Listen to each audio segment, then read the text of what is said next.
team. Great to have you with us on the Beeline. Things have just wrapped up here for the downhill in Leger. We've got Aaron Gwyn, we've got Josh Carlson as ever, and look who we've managed to grab from the podium right to your screens. It is Andy Kolb. How are you feeling after that?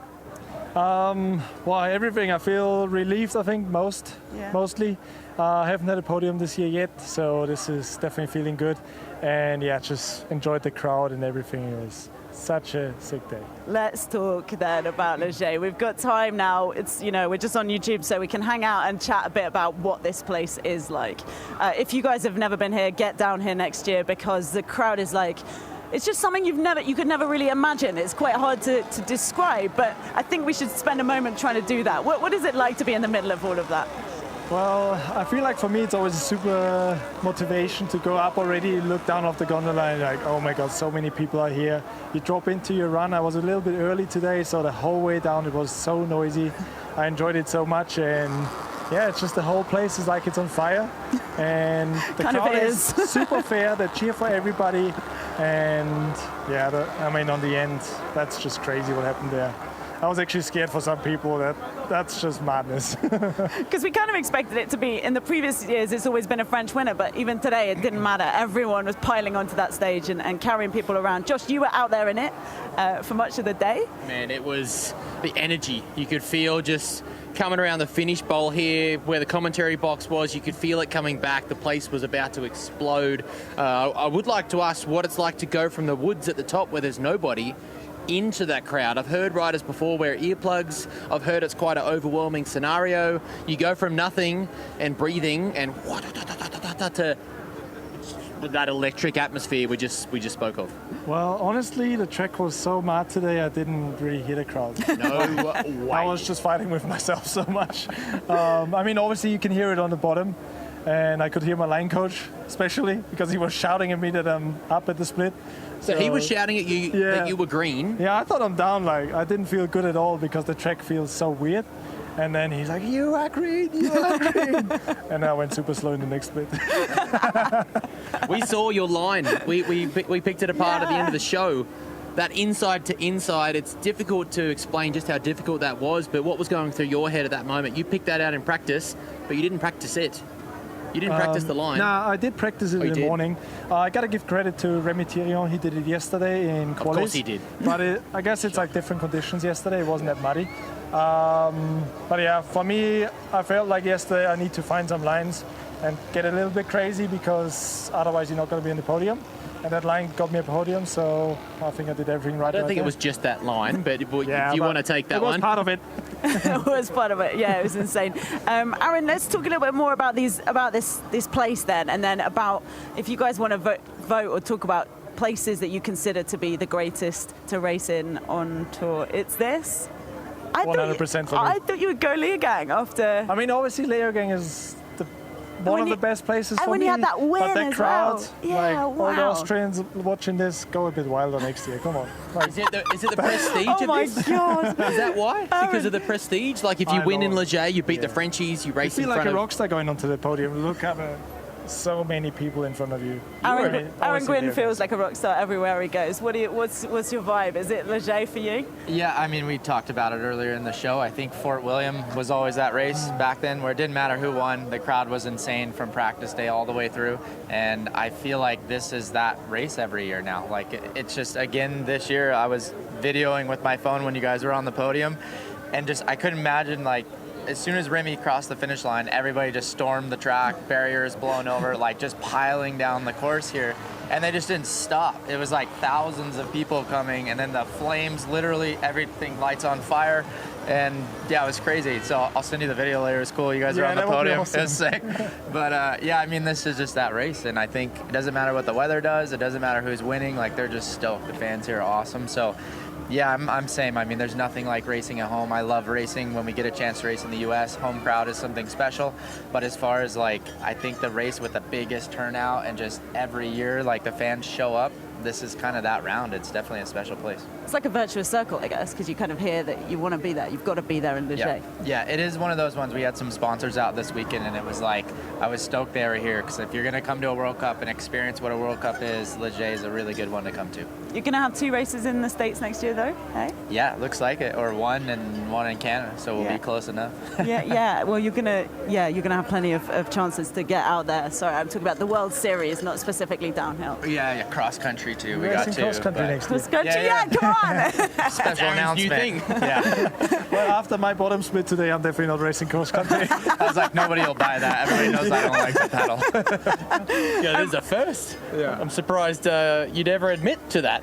You literally won a race with no chain.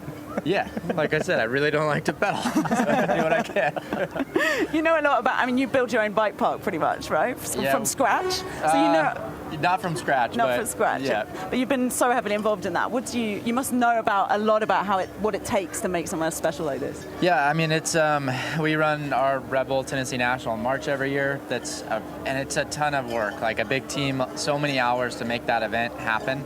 So when you come to a race like this and you just see like the size of it, the magnitude, how many people, like even the security that was here earlier was like 30 people. Oh, like I can't imagine the time and the effort that goes into putting on an event like this. The pits are basically just strewn about like an entire valley here in town, and there's just so many people. So it's pretty crazy how the town just kind of blends with all things mountain biking for the week. And yeah, from 7 o'clock this morning, like I said earlier, people had the air horns out in our neighborhood, and we're like a mile away from here, and it just didn't stop all day. So it's even really cool place. Yesterday. Yeah, midnight in front of my house. Oh, no. The chainsaw's going on. It's insane. How did that help your preparation for today? Well, it hyped me up, so it did work. I slept good afterwards. Oh, amazing. Yeah. And of course, Josh, what's cool about it as well is just that mountain bike just takes over the entire space. This is all that this region is thinking about this whole weekend. The passion and the whole Haute-Savoie region has so much epic mountain bike riding. This is the mecca of probably, don't know about the world, maybe the world, at least in Europe. Like there's so much endless riding. We were just talking about you can ride from here to Châtel, Avoriaz, Morzines down the road, Champéret. There's endless amounts of riding. Leogang isn't that far from here, is it? Le Tuile's just over the Mont Blanc. 7 hours. 7 hours? Well, Yeah. it's probably just there at some point. For an Australian, it's not far. For an Australian, it's not far. Neighbours You're still town. in the same state. Yeah. But to come here and see the passion, see the crowds, it's difficult to watch a mountain bike race too. Like it was raining today, it was uncomfortable. We were freezing. Yet there's thousands of people trudging up the hill. They made a humongous dirt slide on the side of the hill up there, and they love it. They want to see their fan favourites. They want to watch Andy Kolb do that inside line. They want to be here because of the prestige. And they want to see the finish line slide. Right, hang on 1 second. that was good. I planned that one. Tell us. Tell us everything. Well, I thought about it yesterday. I was like, if I'm going to go green into the finish line, I'm going to do a slide. But I actually don't remember how I did it, but yeah. You just did for it fun. flawlessly. It was absolutely flawless. both hands, dude. Get it to us. It was definitely the best. Yeah, I love to get a bit fruity in the finish line. Dude, it was incredible. Was there a point that you thought about it? Or literally until you crossed the line, then... No, I jumped the last wall ride and I thought, okay, 3.7 up at the last split. I looked up. Yeah, I lost so much. I still can't believe it, but I was like, okay, I'm definitely going to be green. So we're going for the slide. You look at 3.7. You did slide back, knowing that you didn't have the best last split as you told us before. What does that feel like? Do you start to think, oh man, what if? Is it a bit of that? Or are you still happy and content? For sure. Now, when I went to the hot seat, I actually just saw then, okay, 1.6 only. I was like, ooh, I lost 2 seconds on the bottom. That's quite a lot. Obviously, I know there's a lot of people like Bruni, which probably going to smoke me at the last split and then take the win from me. And then Martin Mays came in front of me, 1/10 in front of me. Like 2 years ago, Benoit won a 10th in front of me. So I was like, here we go again. Another second place. I have like 4 or 5 second places already. But then luckily Ronan saved me and I got third. Ronan saved you by smoking so you. much better. Like 110, if you lose by 1/10, it's so painful. It's so painful. I mean, Aaron knows it probably as well. And he won a lot. Excitement from a result goes to like really upset all of a sudden with one person crossing the finish line. I was fighting with myself at that moment, like badly. My mood dropped. And normally I'm quite a happy person, so that moment I was like, come on, stay happy. Wave and smile.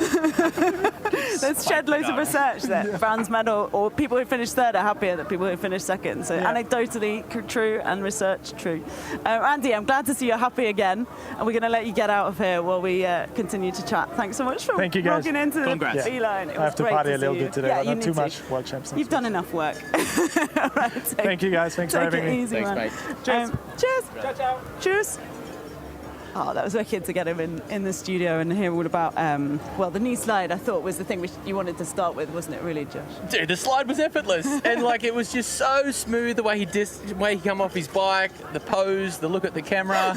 It makes me happy that he thought about it. Yeah, it was a smooth slide. I'd be a little nervous to do that. Like, you just kind of got to lay it down there smooth. I feel like I'd just like high side and slap the ground. And it's not a football pitch or a cricket field out there. Smooth. It's a little aggressive. Right, rip a cheek. Yeah, careful. You rip something. Yeah, that would be an annoying injury to get, wouldn't it? We're going It'd be pretty funny, wouldn't it? Imagine trying to explain that to the team. Sorry, guys, can't do worlds. What happened? I tore my bum cheek open by sliding into the finish arena. Nina Hoffman wants her celebration back. Sorry, not sorry. So let's talk about contract renewals. We'll move on to looking a little bit bigger about what is going on in the mountain bike community at the moment. So talk us through this, Josh. So clearly there are people who have longer term contracts. You can have anything, you can be a privateer, you can be on your own, you can have 1, 2, 3 years. But what that means is that you have to perform when your contract is up. And there's so many people for whom that is true at the moment.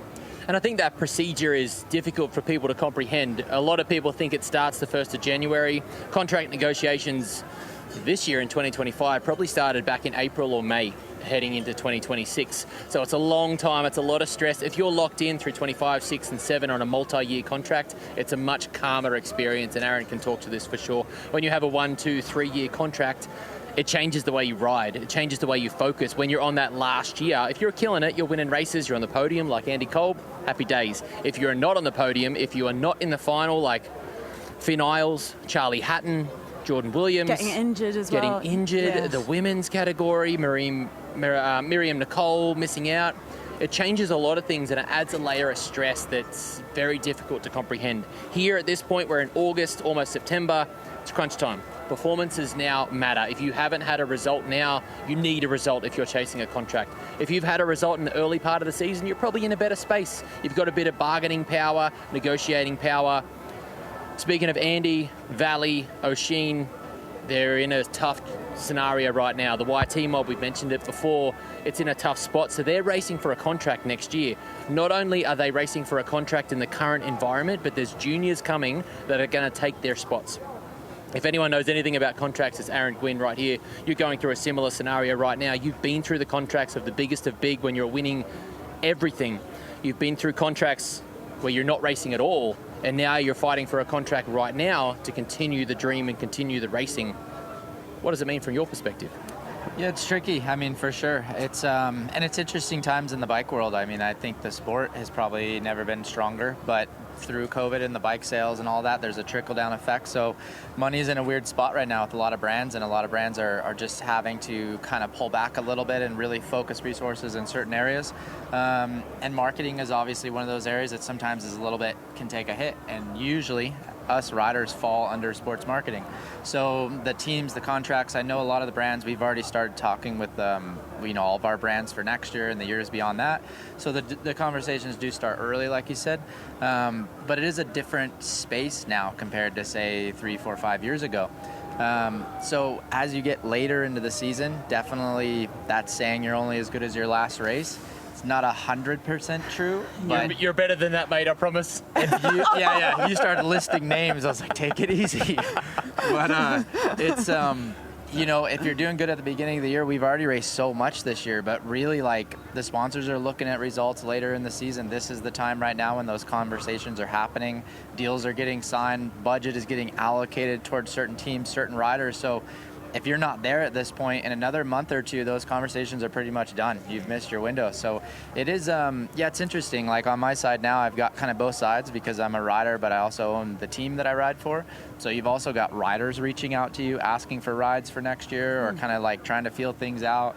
We're talking to our riders on our team. We're talking to sponsors. Like there's a lot going on. So it's definitely, as a racer, when you go to drop in, you really got to try to just put the noise and all that stuff aside and just focus on the track and your own results and just kind of let the rest be what it is. And I think some riders probably deal with that better than others, for sure, because when you're racing, I mean, for us, it's our job, right? We love racing, but at the end of the day, you pay the bills through the sponsors, you know, that support you. So your whole life is wrapped up into these results and kind of what you're trying to do. So it can be a lot of pressure, and it is definitely something else when you are trying, when you're in a contract year, like you said, compared to if you have a 2-3 year deal and you know you can just focus on training and riding and racing and you don't have to go through that every year.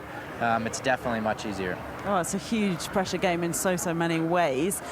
You mentioned Valley Hall and the situation at a YT Mob entering self-administration and having to issue statements around that and dealing with that. And we know from what Valley Hall has said herself that it did have an impact on her, and we will hear from her in a moment, but it was clearly weighing on her mind. And I guess she was brought into YT as a big headline signing, right? This is her home, she's settled here, she's going to lead the way. How does that affect you when there's perhaps what you'd call it a period of transition going on in the background? Yeah, I think it's, I mean, for Valley, I can't remember a time she wasn't on YT. I remember when I was on YT years and years ago, they already were supporting her before I think she was even a junior. RockShox for a while, wasn't she? She did have a time away, that's right. Yeah. But I mean, early on, that was like family. I remember they were like, she's the next person, we're investing everything into her. She wasn't even racing World Cups yet. She was like probably 15 years old or something. So she's back there. I'm sure that kind of feels like home, like family. I mean, to go back to that team too, where she is now, I'm sure she's very familiar with everybody there, and she's worked with those guys for a long time. So, I was honestly surprised that she mentioned it in her interview. But like I said, there's so much that goes on behind the scenes, especially with contracts and sponsors and things that I think nobody ever really knows about. It's a lot of pressure. I don't know where they would be right now, too, if it's affecting her current deal.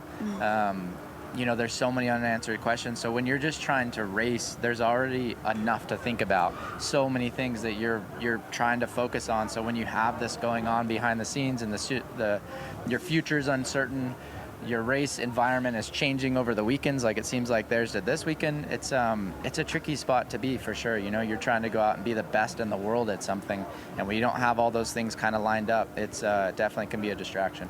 Yeah, let's hear from Valley Hall then. Still our overall leader and finished third today. Here's what she had to say afterwards. Valley, a brutal course out there, a really tough one, and we could just see that towards the end the time went the other way, unfortunately.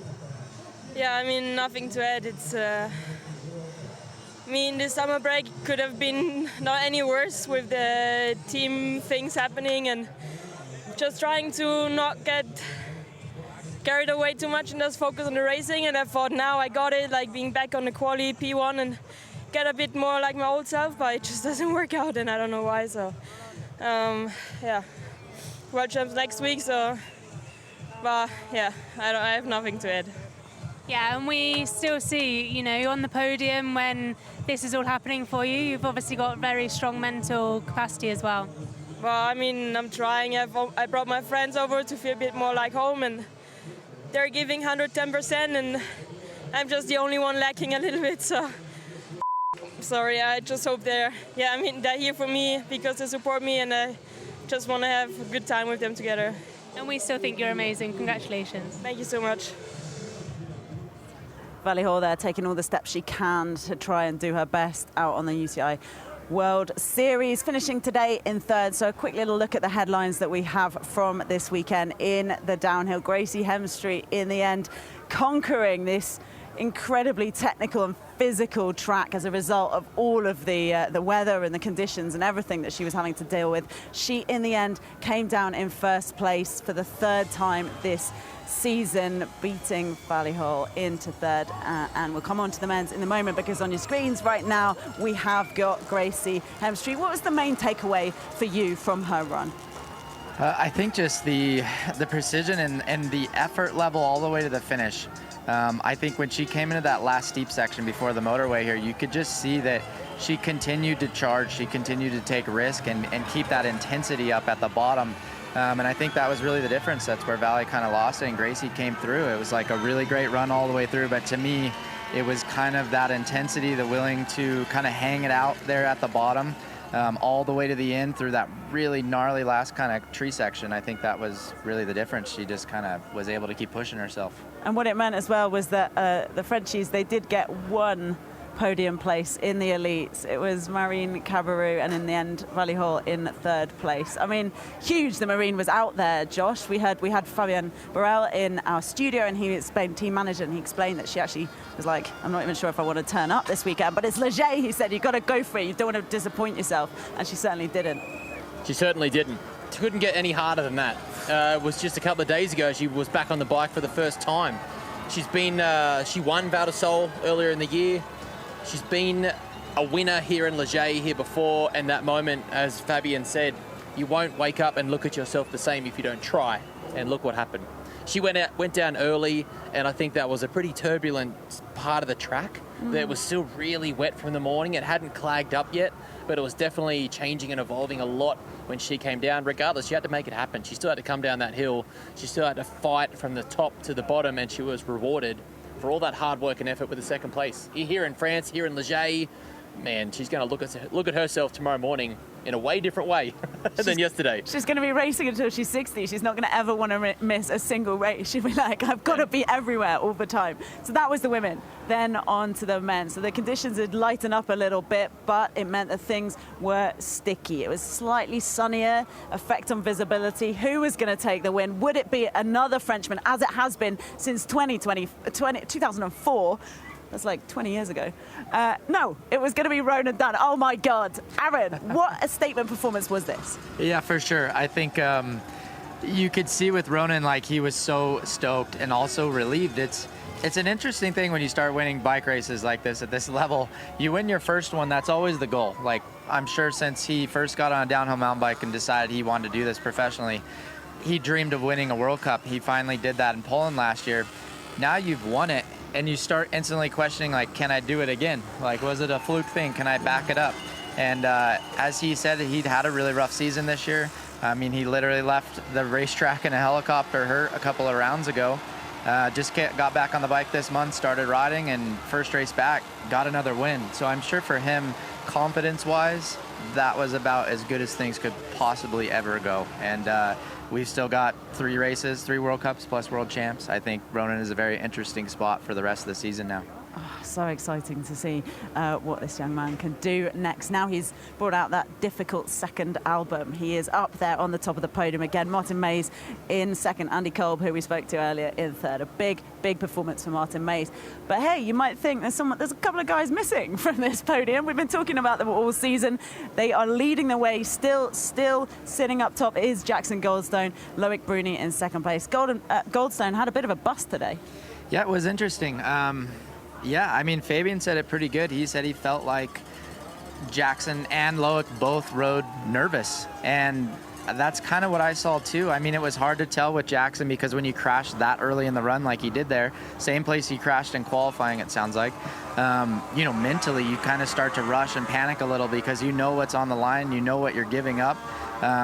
So yeah, I mean, he just looked a little flustered all the way down, and I think Loic was the same. We haven't seen either one of them, I think, kind of look that out of sorts all season.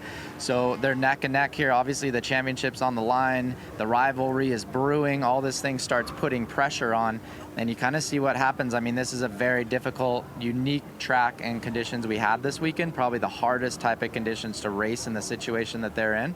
But yeah, I think to me, they both look kind of nervous today riding, and I think yeah, they're probably as disappointed as they both are in different ways, happy to get through it. Points are basically tied, and they can kind of start over here in a couple more weeks, but it's going to go down to the end. Do you think Bruni knew that Jackson crashed? I don't know. That's a tough one. I think for me, I never wanted to know. I just told myself I'm always going to race for the win. I remember we had a certain similar situation in Val d'Isole for one of my championships where Greg had crashed. And basically, I just had to get down the hill and I would win the title. And I told my team, I don't want to know how he does. I'm going to win it. And if I go down swinging, then whatever. So everybody's different. I know for me, I never wanted to win or never wanted to know. And on that day? Yeah, I won it. So it's hard when if you're not fully, when you're not fully in the zone and focus, especially on a track like this, and you're going to race for what, a second place? Yeah. Like mentally, you open yourself up to, I think, making more mistakes, riding even worse. When you race for a win, that's how you race. That's especially these guys. That is the zone you get in. The focus is required. If you just try to take it easy, to me, I think that's a dangerous way to ride. Well, it's I think unknown. Yeah. It's not how you know. Yeah, you're going to make more mistakes. You're going to be thinking about something else. I think for me, it was always just race for the win, focus on yourself. I don't want to know what anybody else is doing. I just want to win the race today. And if I do that, everything else will work itself out. So it's a simple equation. It is. And we got 3 more races this season till the overall is decided in the men's and the women's. But before all of that, we have, of course, got the World Championships coming up. So they got what looks like on our calendar a break of 3 weeks. But in fact, in there, they're going to be riding intensely. It's not the same as XC, would you say? It's not so much a thing that downhill riders peak for? Yeah, I think I would say that's pretty true, with the exception maybe of Loic. I feel like Loic really values world champs. I've seen him put in special preparation on different types of courses and tracks over the year to try to find that extra time. We do have a very unique course with Chambéry next week. It's probably the steepest overall track that's ever been raced at a World Cup. It's very different than any other track we race. It's a very certain kind of style of racetrack. So I don't know if he's been doing extra things. I'm sure they've been testing. I think the track's actually been open for a while. So I know a lot of the riders have been out there doing runs, getting bikes set up, trying to kind of, I think it is one of those tracks where you actually can mess with the bike geometry and do some things that would probably make the bike better there. So yeah, I would say Loic always seems to put extra focus on world champs. So he's in the middle of this title fight right now with the World Cup overall. But I know for him, he wants that world champs jersey again. So it'll be interesting. But I think world champs is its own thing. It's a one-day race. There's no qualifying, one run to be world champion. So that's going to happen here in a couple of days. I do have one question before we do wrap up that I'm burning to find out. And I do not mean to rub salt into the wound here, and I apologize up front. Aaron, you've won so many series. You've won so many races. We mentioned at the top of the show today, you've raced 93 times at World Cups. There's one set of rainbows that's missing. Tell me. Yeah, it would be something pretty awesome, right? What is the difference? You've won so much. Yeah. You've won heaps. You're one of the greatest ever, but you haven't got a rainbow. Does it matter? I mean, for sure, it would be awesome to win world champs. You can't call yourself a world champion after you win a World Cup overall. It's, for whatever reason, just doesn't sound the same, even though I think it's, they're each their own challenges. But yeah, world champs is a special race. I've never been able to win it. I've been really close quite a few times. I feel like there was a good chance that I could have won it the last time we actually were in Chambéry for world champs in 2011, I believe, which is the last time I was there. So yeah, it's a unique race. It's consistency, second, third, fifth, whatever, doesn't matter. Like, you want to win. It's basically, as Ronan said, win or helicopter. So I'm sorry and thank you. Yeah, so I'm excited. It'll be cool. That track's really special, something different. I know the fans are going to be super excited to watch it. So it should be a great race. Best of luck. We'll see you on the other side then on the B line and across the network for Lens Rider. See you soon.